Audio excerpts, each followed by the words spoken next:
I'm going to start with Colin, Jeffery. Welcome, guys, to LBB and Great Gun USA 5 and 30, anything but advertising. We did this to try to kind of get to know a little bit about you guys from at the beginning of the pandemic, really from a personal human perspective.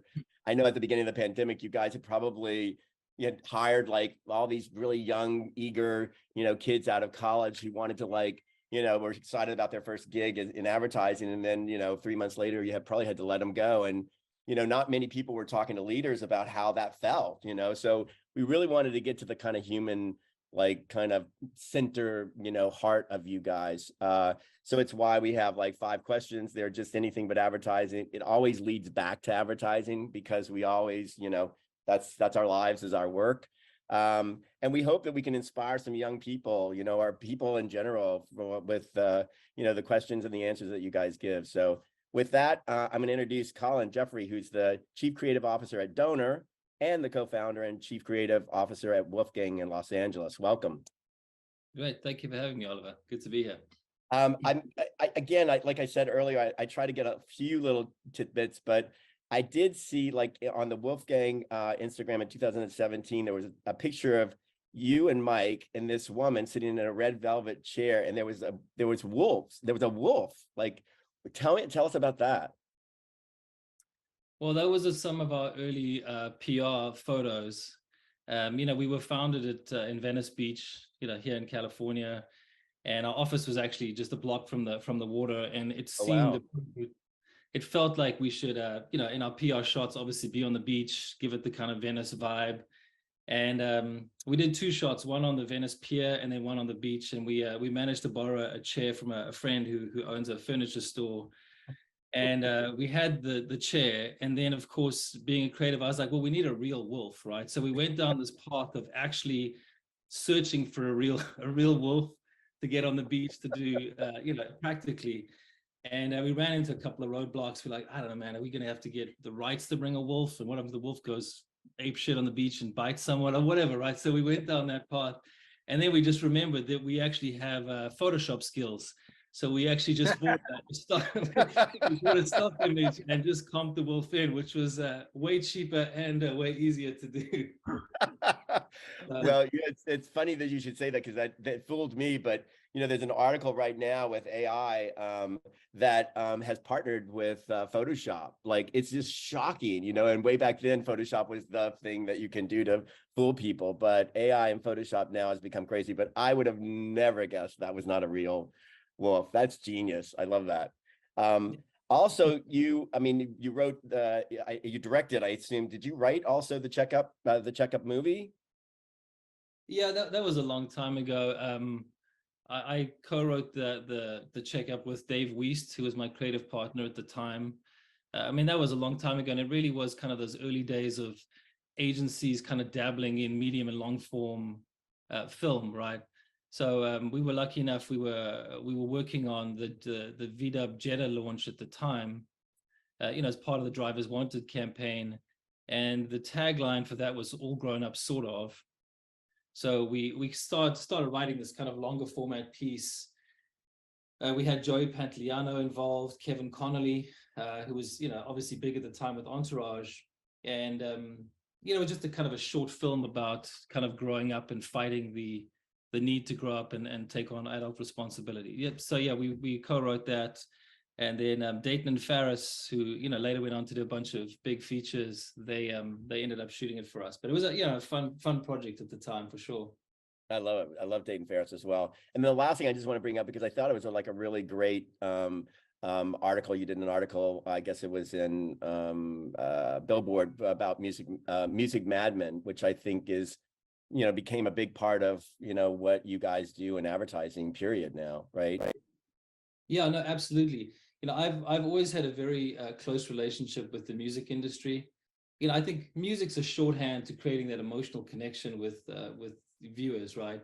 And so I've throughout my career, I've used music a lot, right, to create that connection. Back on VW days, we used Molly's Chambers from Kings of Leon on a launch, which their band actually claimed we helped propel their career in an article, which was cool. With all the Kia Hamster work, which obviously I ran for many years, that had a big kind of music component to it. And actually, right now we're working on a major piece with John Batiste. I don't know if you guys are familiar with, jazz musician. Love him from New Orleans. Yeah, from New Orleans. It's fabulous. Yeah. So we've spent the last few months working actually on the launch of his new album. The first single drops actually in the next week or two, but we have another big music project in the works. Wow, it's amazing. Well, thank you for that and welcome. Our next guest is Kevin Mulroy. He's a partner and the executive creative director at Mischief USA in New York. New York, welcome. Glad to have you. Thanks so much. Thanks so much. It's so good to be here. Appreciate it. Absolutely. I also wanted to, like, I always forget this, and forgive me, but Addison's just, we were so, so a part of each other, but I do want to introduce Addison Capper, who's the North American editor for LBB, who's the co-host of this. So I just wanted to bring him in as well. Thanks. Also, Kevin, again, like I said earlier, I think you were very, private about your personal social media, and albeit everybody knows about Mischief USA, you guys have like one prolific PR social kind of presence, and it's really quite extraordinary and amazing. I love that. But what I know about you, I think you like tennis. Do you play tennis? Oh, I'm not really. Maybe it's a different Kevin Mulroy. No, I think you had something on your Instagram. I think maybe you were at I saw you at a Federer match way back when. No. Oh! I was a friend of mine got us seats right on the court to see the U.S. Open. Well, yeah, you were literally like right on the court. It's I was right there. That's true. But you don't even like tennis, so you're no. Like tennis. I'm a lousy tennis player, but I'll watch tennis any day. That's okay. Again, this is all I could get from your social media. I know that you have a butcher friend or two, because there was something on social media that there was some names of a plaque of these two butchers. Like, are you a big meat eater and like? Oh man, I don't even remember what that's from. I have no idea. Will you like the lake? Do you like the lake at least? Are you a lake Sure, guy? I like the lake. Yes, I like stuff. Yeah, of course. Well, I mean, an article that I read, there was a statement that it was from something from Stable, the newsletter or the magazine. You said normally when people go through traumatic times like these, they cling to routine. Simply mindless tasks can help to quieten the freight train in your head. But these days, routine is ripped out of our hands on what feels like an hourly basis. The world and everything in it is unmanned fire hose of unpredictability. Tell me about that. Is that still how you feel now, just in terms of just where you are in the industry, in the world, and advertising? I do feel that way. I think that that was an article that I wrote right when we opened Mischief, and the world was a pretty crazy place. It was at the height of the pandemic. My boss and CCO of North America, BBDO North America, Greg Hahn, had been let go. There were shockwaves in the industry. It was a big story, and it was a feeling of if that guy's not safe, none of us are. And it was sort of it felt, at least to some of us, like a big cannonball hole through the hull of a boat, and we sort of felt like, all right, now what? And as I said, I wrote that right when we started Mischief, and it felt like what any agency needed to be able to do is to adapt very quickly to the insane amounts of change, especially at that time. And yes, I still feel like the world's job is to throw random unpredictability at you, and our job is to figure out how to handle it. I feel that's the case in life. I have 3 kids, and my house is insane and loud and crazy, and it's we cling to routine, and when it gets broken, you got to figure out how to manage it and deal with it. So yeah, I think it's honestly like a thing that I still feel is true in life and in work and in everything. I love that. I do feel like that that is a crossover for me as well in life as well. Like just the unpredictability and being able to I think what happened in the beginning of the pandemic is that we were all kind of freaked out because we didn't know what was going to happen. And then, 3 months, 4 months into it, we were forced to just stop and take note of where we are, where we're living, where we existed. And really, I think it was maybe not the first time, but it was maybe the beginning of me really stopping and smelling a rose when I saw one. It's like I had the time, I had the forethought, and I was like, maybe I should just like enjoy this for a second. So, I think the pandemic has allowed us to like kind of accept the unpredictability and really take a second and not react like we normally did pre-pandemic. Totally. I also feel I have this phrase that always repeats in my head: peace at home, war on the world. And it just sort of means like there's always going to be nonsense out there. There are always going to be factors that are thrown at you that fuck up whatever you think is stable. And as long as you sort of have your own thing at home, peaceful and calm and tight, you can quickly react to those things and manage all that stuff. So yeah, the world's never going to stop throwing bullshit at us. We got to figure out how to handle it as quickly and as possible. I love that. Colin, I'm sure you've, I don't know if you want to respond to any of that, but I'm sure you've had a lot of shit thrown at you as well, not only from the donor side, but from Wolfgang, but just from clients and from the agency during the pandemic. Yeah, I know. What worries me most when Kevin says peaceful and calm at home, what happens if it's not peaceful and calm at home? Well, that's all you can control. You can't control anything else. You can only control this. I mean, I agree with you guys. I think it definitely made us all kind of recalibrate and just rethink what's important. I think with the pandemic, like we didn't know where we were heading, right? Like we could all die tomorrow. We don't know, we're going back. There's so much uncertainty that it forced us to all kind of recalibrate and just reprioritize and, I don't know, just rethink the way we operate, right? So in some ways it was probably a good thing. Obviously, not at scale, but it on a personal level, it made us rethink stuff. Yeah, no, I love it. Well, thank you guys. So let's just get started. I'm going to start with the first question and I'm going to go to Colin. What is a happy accident that has played a part in leading you to where you are today? I finished high school. I grew up in South Africa. I finished high school in 1994. And, at the time, advertising, there wasn't really any kind of clear path into advertising. It wasn't a thing, right? It was still very early days. And I think you finished school and everyone just assumed you would go get a business degree or become a business person or a lawyer or a doctor or a banker, just the conventional path. And I chose to in fact take a gap year and didn't go straight to college. I actually went to England and got a job as an assistant teacher and sports coach at Caldecott Prep School out in the English countryside. Oh my God. And it was an amazing year because what it did, obviously, it gave me time just to breathe and think. While I was there, I met a man called Martin Williams, who was the head of the design and technology lab.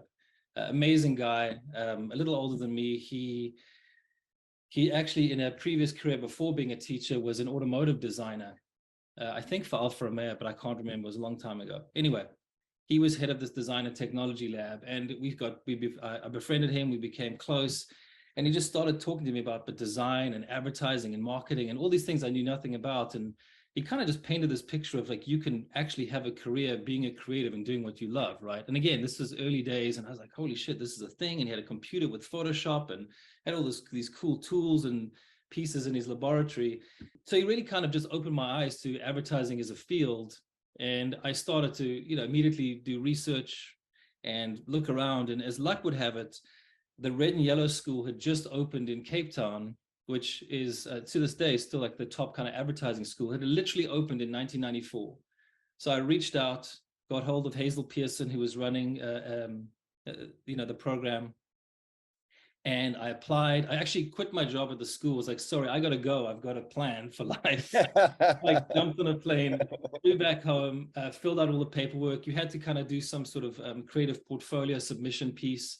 So I had to do all this stuff, applied, and that was it. So, two pieces of luck. One, meeting Martin Williams, who really helped me with my career. And then two, the fact that the Red and Yellow School had literally just opened its doors. Yeah. Wow.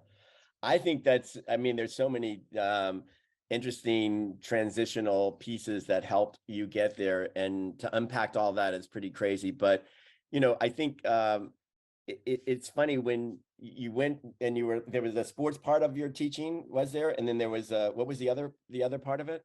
Well, just assistant teacher. So, overseeing kids at a junior school, but really kind of coaching rugby, and other sports at the school. So kind of just, assisting the teachers and coaching. Were you a creative guy at the beginning? I mean, like early on, did you do anything creative in your life? I mean, obviously you loved music all your life, but were you always creative? Yeah, absolutely. You know, I loved art at school. I did fine art. I loved art theory. That was really it. I sucked at math and still do. So I was never going to go into anything that needed math as a requirement. But luckily, yeah, I've always been creative. Music and the arts have always been very special to me. Yep, I love that. That's great. Great answer. Kevin, what about you? What is the happy accident that played a part in leading where you are today? Yeah, it's funny that Colin mentioned sucking at math, because that was definitely a theme of my early scholastic career. And also, I sucked at standardized testing, and it really made me feel like I was just kind of bad at school, and it was very frustrating. And this is there was the first sort of accident that happened to me is that there was a national writing exam that my high school, I went to a very big high school. My graduating class was 1,000 kids. Wow. And so my third year of high school, there was a national writing exam where they just basically said, like, you have 40 minutes to write about a topic. And up to that point, I really felt like I was not good at school. I felt like I didn't know how and where to excel scholastically. And so anyway, I took this exam, and it was the first time I ever felt what people describe as being in the flow state. It was because there was less pressure, and it was sort of, I remember it was right about a time that you've lied, and I was like, oh, I could do that. So I just sort of wrote for 40 minutes, and I remember the time running out, and I was still sort of like, I was still writing with a pencil, hustling to finish this thing that I was sort of in the zone on. And I scored, it was like 3 other students and myself had scored the highest score you can in that exam. I had no idea that I could write at all. I had no sense of like a creative field that I could move into, anything like that. So fast forward maybe 10 years, and I was trying to figure out how to break into any form of writing, and I got in touch with a writer on the Conan O'Brien show at the time. His name is Brian Stack, and he agreed to talk to me. He was the one who said that he started in advertising, and I think he was at Leo Burnett, Chicago. He's a Chicago guy. And that from there, he jumped into entertainment writing. And so that got me onto that same path. I wanted to get into advertising and then also try to write entertainment work on the side. So yeah, it was sort of like those two things. One, having any sense whatsoever of, an ability to do this. And then having somebody say, here's a path where you can start, and then you go from there and figure it out yourself. But this is just where to start. I had no clue at all where to start. So I ended up going to Chicago Portfolio School for a year, and that got me my first job. It's amazing. I mean, I don't know if you guys know this, but we've been doing this for 3 years now. We're in our 3rd season, but for the most part, most people who have entered into advertising had no idea there was any way to get into it. They didn't know there was a school. They didn't know. It truly is almost all happy accidents, which is kind of crazy, and I love that. My question to you, Kevin, though, is, do you remember what the article was about, the story was about? The one that I was writing, yes. It was a time that I had, the subject was a time you've lied, and it was about me ditching school, which I had done so many times. I knew I found a girl, a friend of mine, who had the exact same handwriting as my mother. And she could write little notes to get me out of school. And so it was very easy for me to ditch class until I started getting, my parents started getting notices in the mail saying your son's missing too much school. As far as they knew, there were legitimate reasons, but after a certain threshold, they started saying, hey, you might want to keep your kid in school so he can graduate. So it was about one of those occasions. I love it. I love that. That's great. Well, thank you both. Second question, here we go. What is the most inspiring and what is the most annoying word or words that have stood out to you in the past, like year or 2 or 3? It doesn't matter. But let's go with you, Colin. The most inspiring. So I guess not work related. What kind of motivationally, I guess I would say 2 words: French bulldogs. Oliver, I saw you wearing a French Bulldog shirt on a previous episode, so I assume you're part of the French Bulldog. That's funny. I mean, I don't have one, but I do like them. Yeah, that's funny. I was about to go grab the shirt. I still have it. I think we're big fans in our household, and we invested in another 2 over the last year and a half or so. My wife had them handpicked and flown in from Ohio with a dog chaperone, which I didn't know was an actual thing, but literally this lady arrived with the French Bulldogs on a plane and hand delivered them to us at arrival. So I didn't know that's a thing. They're amazing dogs. They brought a ton of joy to our family. Super high maintenance, not particularly smart or easy to train, but they're amazing. They're Quite amazing. inspiring in their own way. Yeah, totally. What are their names? I mean, because they are like I get fascinated by I gotta stay off TikTok, particularly with the little French bulldogs. But what are their names? So we have 2 at the moment. We had one previously. The 2 we have now are Rhino, short for rhinoceros, because he's gray, right? And the other one is Birdie, who's a little girl. Oh wow, that's amazing. Yeah, that's brilliant. Wow. And what about what is the most annoying? Bulldog? No, just joking. Well, yeah. So I think this was an easy one. The word expired, and the reason being is I'm still on my South African passport, and it expired in February, which I was very aware of. But in true South Africa fashion, the embassy decided to shut down all operation in the US through the pandemic. So literally for three years, there's been no correspondence, no email correspondence, no calls, no walk-ins, literally nothing. So I've been sitting with this expired passport trying to get it renewed, and it has to be in your country of residency. Anyway, so they finally just reopened their doors and were surprised at how busy they were. And I was like, yo, no shit. So anyway, that's in the works. And the reason it's frustrating to me is that Stagwell, our holding company and all the companies within Stagwell, we're actually hosting this really amazing event at Cannes this year called Sport Beach, taking over the whole beach. We're doing this amazing with sports courts and athletes and kind of celebrating sport and fandom, and all sorts of big celebrities there. And it's going to be a great event for 4 days, which I will not be at, but if you guys are there, you should definitely check it out. Unless my passport comes through for, Anyway. Don't you know people that knows people that can expedite this in a very quick fashion? Yeah, look, I've tried. At this point, I'm just waiting. It's a waiting game. Well, Kevin, I don't know about you, but I'll be at Cannes. I'll be happy to go in your place to the sports sports beach. I love it. Kevin, what about you? Most annoying and most inspiring? Maybe this is boring, this answer, but I love the 2 words "on it." I just love when like something has to get done and there's a task at hand, when somebody just says "on it." For some reason, when I get that response over email or in person, I'm just like, oh man, there's such a simple positivity. We're gonna get it done. We're gonna figure out how to get it done. I honestly, in work and in life, it's just a 2-word expression of we're gonna find a way. I love that. Sorry if it's cheesy, but it's true. That's a good one, by the way. I mean, yeah, I love it. I just love that. And then the most annoying one to me, I think, is the exact opposite of that, which is when people say it's just hard because. And the reason I don't like that is because it's always hard. Everything's hard. Everybody's working hard, and I think that usually means that there's a roadblock, a mental roadblock that is about to come out of their mouth, or it's a real legitimate roadblock. But I think on it is, we're going to find a way around that roadblock, or we're going to find some way to go over it, around it, whatever it is. It's just hard because is just I don't know. It's sort of like automatically saying we're not going to be able to get this done. So I don't know. Those are my 2.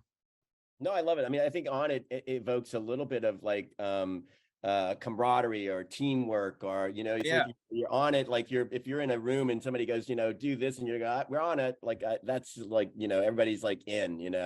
But if people, I love seeing somebody. I love when somebody says that to me, and I love saying it to somebody else because it's like it's gonna be done. We're gonna do it.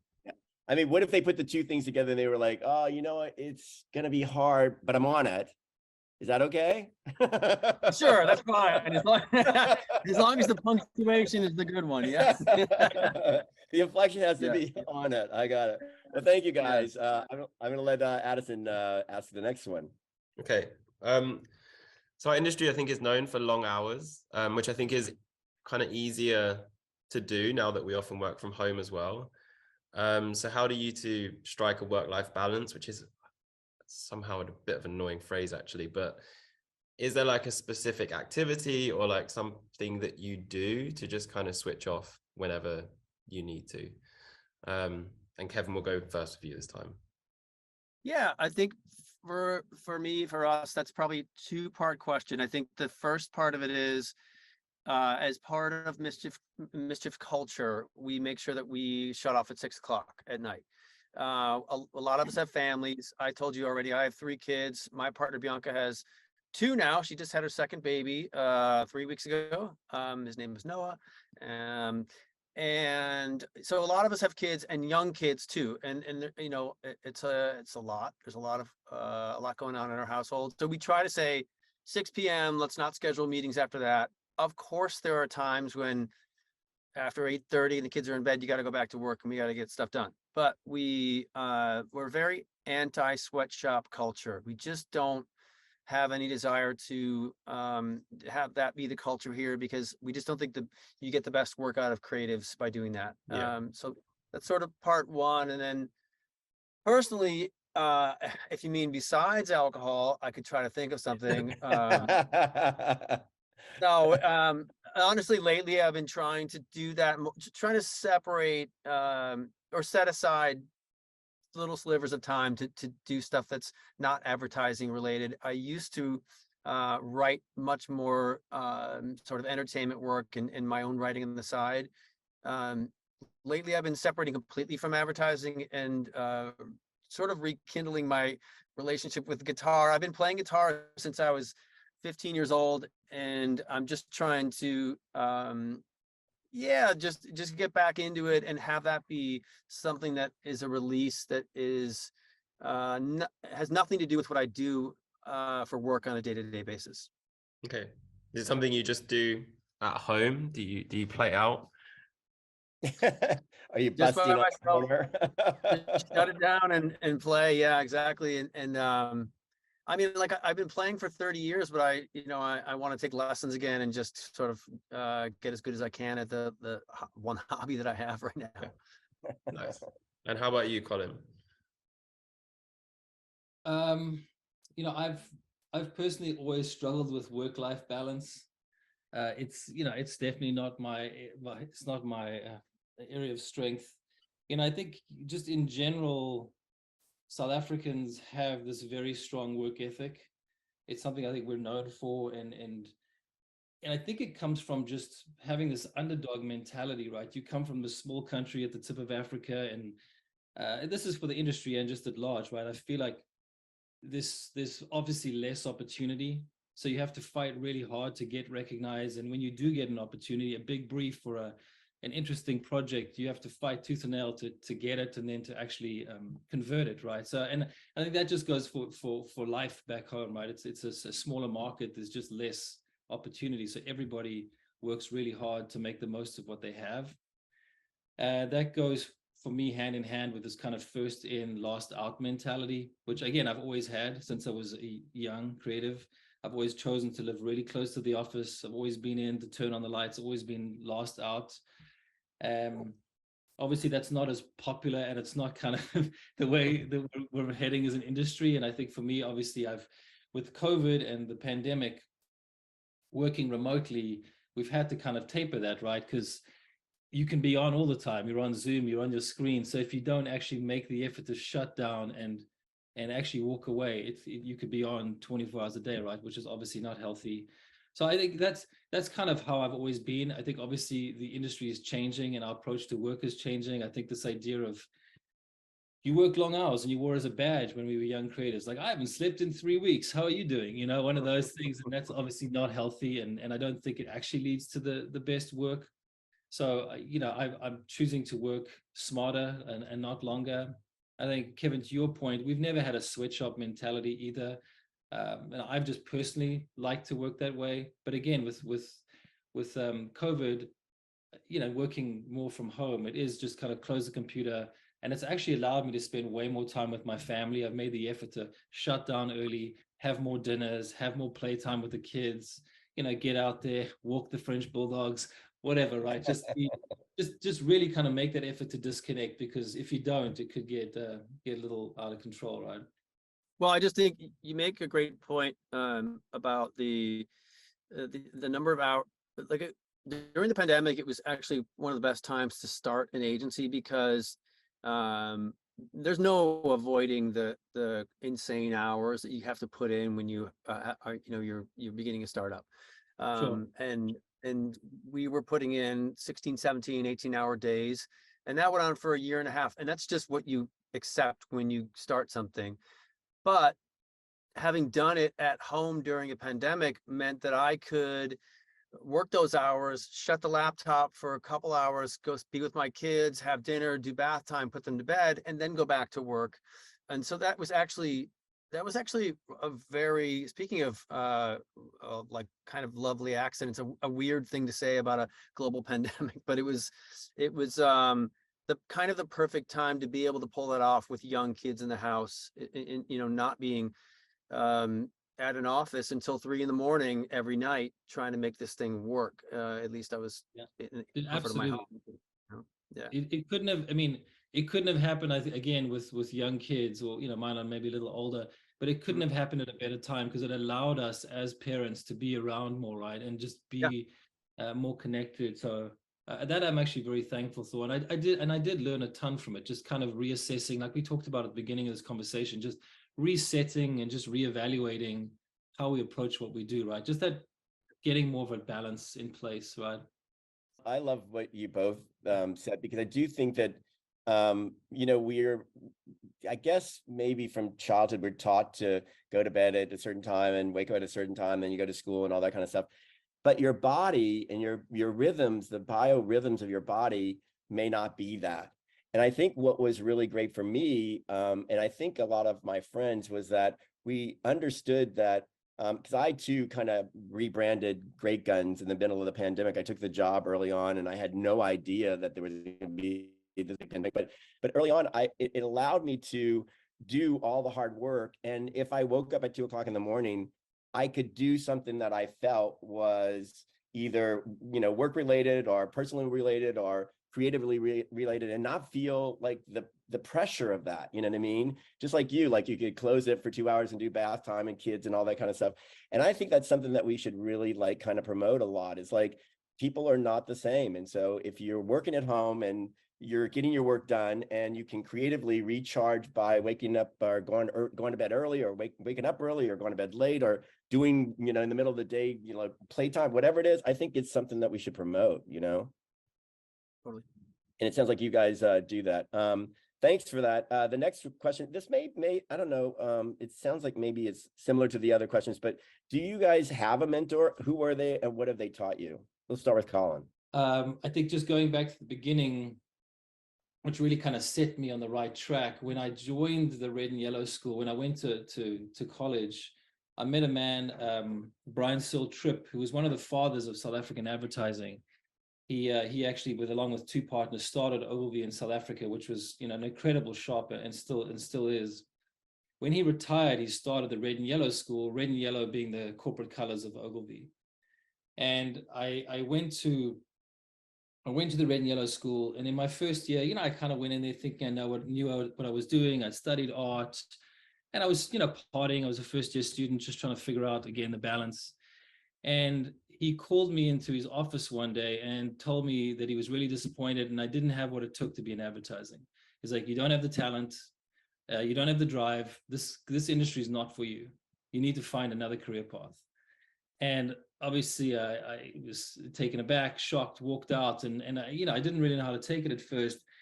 And you know, after thinking about it, I went back and said, give me a shot, I'm going to do this, and took it and used it as motivation to really kind of take things to the next level. So the next few years, I literally worked round the clock, day in, day out, and just found a way to kind of be better, right, and try harder.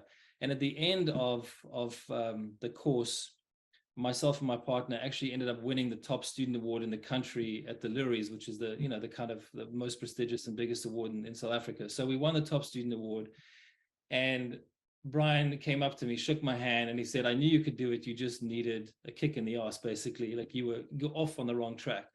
So that really, really helped me. And I think, just made me kind of respect the craft, understand, what it takes to be good, right? You have to kind of put in the work. So he just kind of, I think, very, very early on set me on the right track of like, respect the craft, put in the work, and you reap the rewards in anything, right? In business and in life, right?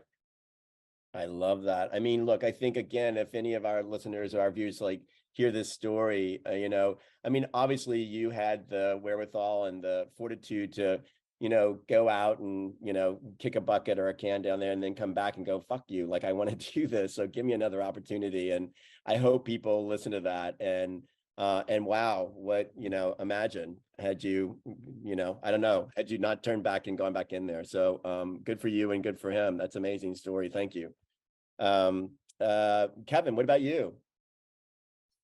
Yeah, I mean, similar to Colin and kind of everybody, I had a lot of different mentors through the years. I think the first one that I think of is my mother, honestly, who was the first person to sort of give me my love for writing, and she's an amazing writer, and I think maybe regrets a little bit that she wasn't able to do as much with it as she wanted to, but kind of was the first person to really motivate me to go after it. And then the other one, another thing that a lot of people have is that one teacher in school who really believes in what you can do. And I had that in that class where I took that writing exam. I had a teacher named Mr. Ham, and he just he really believed in me. And I mean, when you first start writing, your stuff sucks. It's terrible. But for somebody to say there's something here and you can do this, and to keep pushing you to get better, that means so much when you're 16 years old and you have no clue what you want to do with your life. And I was hanging out with idiots, and so I still have, in fact, my mother sent me this a paper, my final junior theme paper that I wrote, and he graded it, and then he wrote, I hope you sign a copy of your first book when you write it, and send it to me, which was just, and I still have that. It means Wow. so much to have somebody say that to you at that age and that stage of your life. Wow.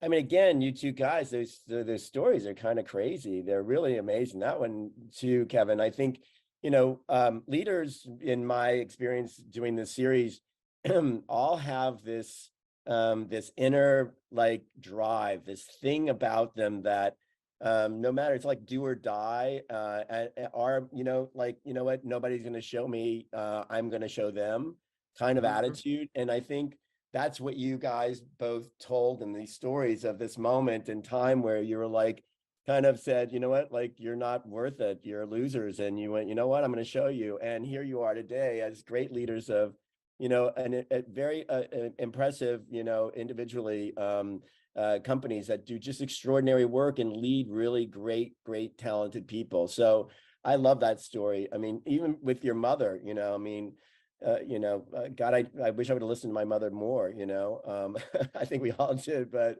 thank you for that. That's both of them are really inspiring. I really love that.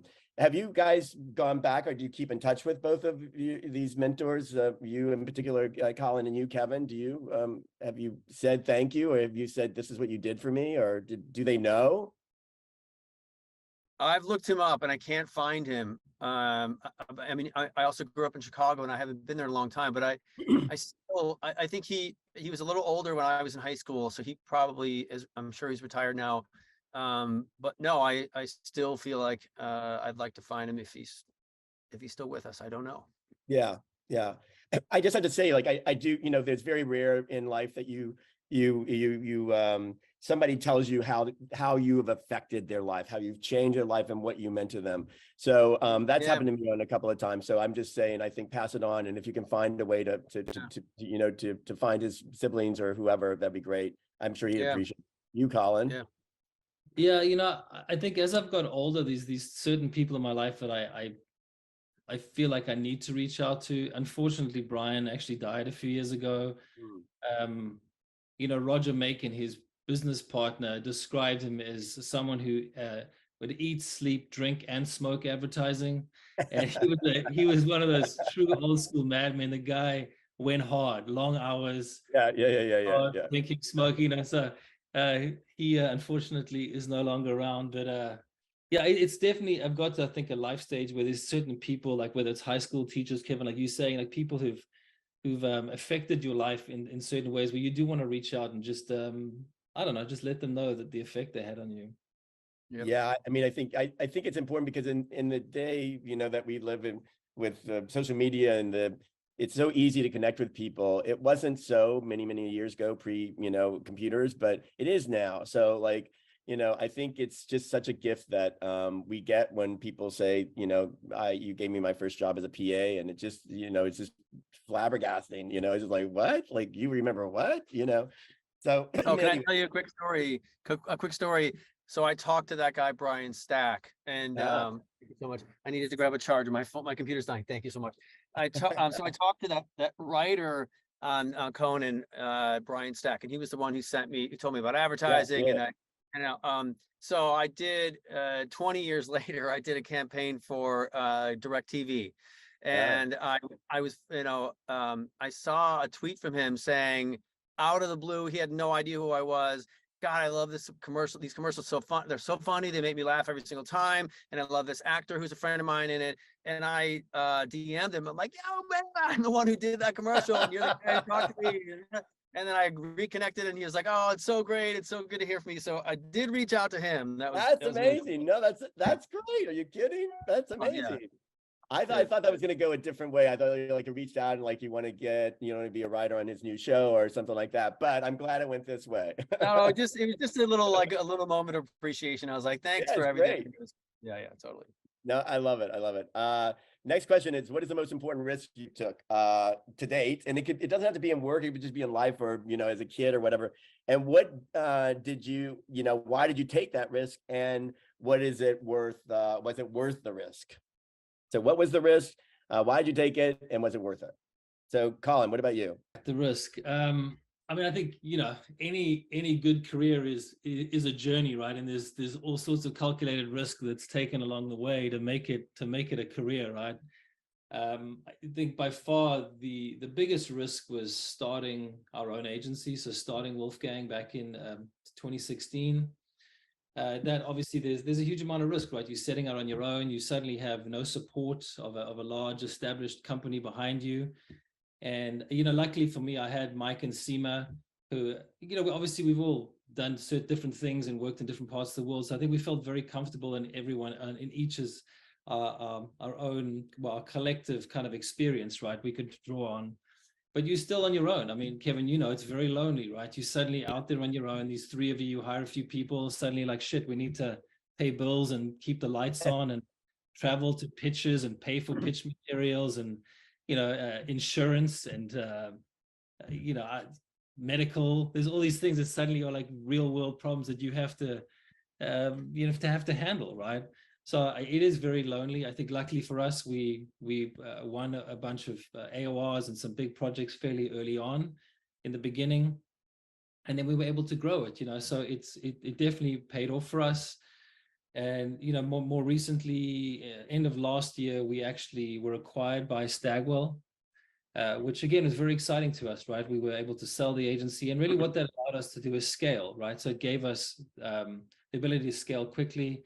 We now are, I guess, just over 50 people across 3 offices, mainly LA, Detroit, and then a small space in New York. And with the acquisition, as I said, we scaled Wolfgang, but I'm now also overseeing as Chief Creative Officer of Donor. And what's exciting to me is that we have David DeMuth's kind of vision for this is we have the Donor Partners Network, which has about 12 agencies that Wolfgang and Donor are part of, and we kind of, and they're all complementary, right? We have all these agencies now that are complementary. We're trying to build a slightly different model within the Stagwell family. So it's, allowed us to scale and allowed me personally to just oversee these two shops and help David grow this network within Stagwell. Wow. So it Yes, worked out. yeah, it did. I mean, yeah, 2016, that was a while ago. So you went through some pretty,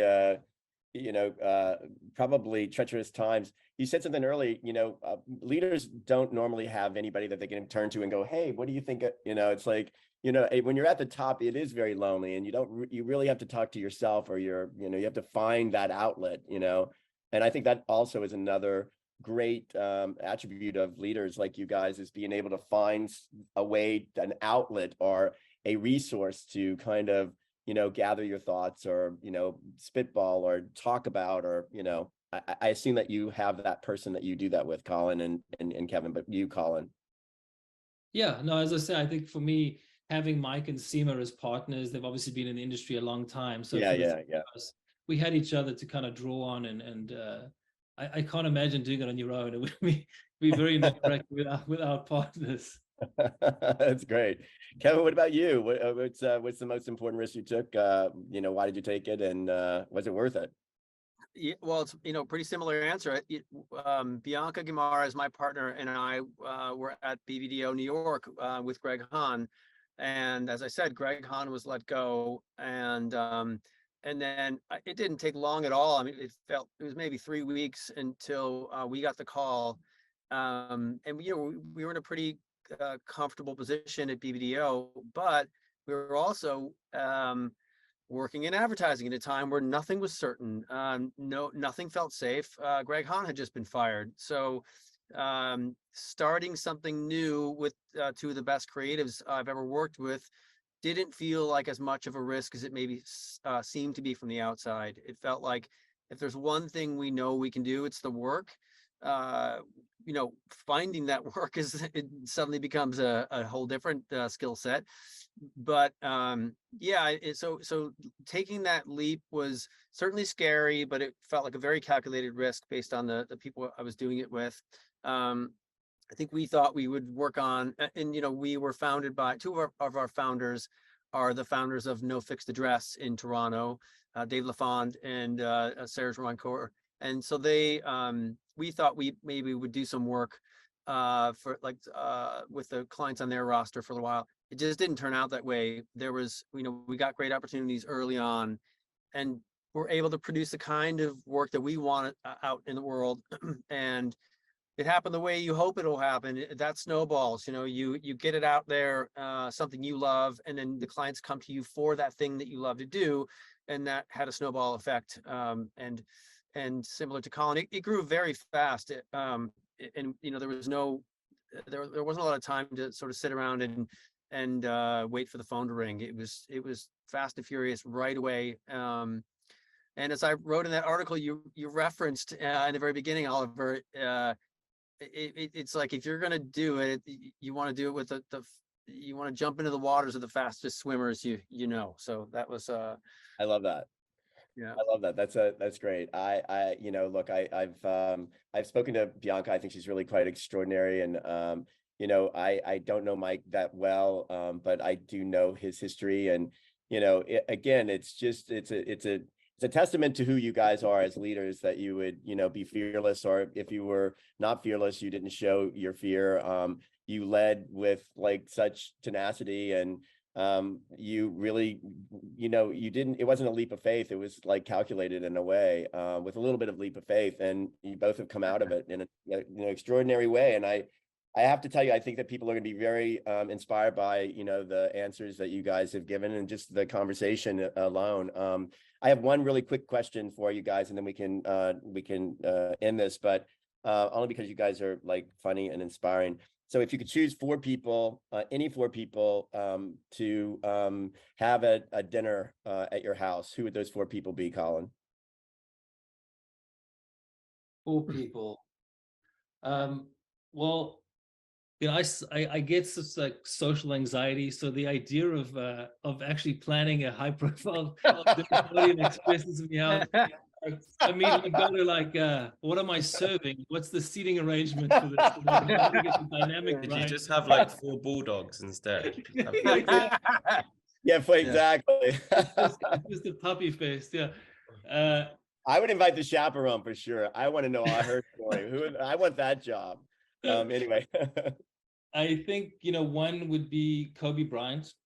Yeah. You know, I love Mamba mentality. I love his work ethic, his approach to his craft. But I think more importantly, and this is sad but true, you know, my boys are heavily involved in the AAU basketball scene here in Los Angeles. And, you know, when Kobe retired late 2015, he puts all of his energy into his daughter's career, Gigi. And we, you know, we were a lot of the same tournaments together, and he was the coach of their middle school team.